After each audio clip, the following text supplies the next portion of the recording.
ఈ మొక్క ఒకటి కాదు. మనకు అర్థం కానిది ఏంటంటే ఈ ప్లాంట్ కేవలం త్రికూట పర్వతం చుట్టుపక్కలే ఎందుకుందని. మై లార్డ్, రామాయణంలో లంక ఉంది, లంకలో రావణుడున్నాడు. అలాంటప్పుడు అయోధ్యలో శ్రీరాముడెందుకు లేడు?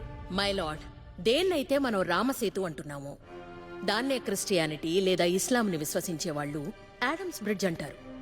ఎందుకంటే వాళ్ళు నమ్మేదేంటంటే ఆదాం భూమి మీదకొచ్చినప్పుడు ఈ వంతెన ద్వారానే శ్రీలంకని దాటి భారత్లోకొచ్చాడంటారు. ఇప్పుడు మీరే చెప్పండి, ఏ కథని నిజమని నమ్ముతారు మీరు?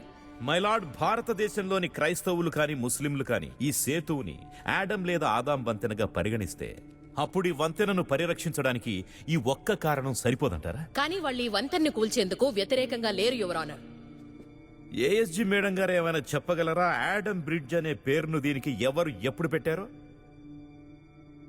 నో, నాకు దాని గురించి పూర్తి వివరాలు తెలియదు.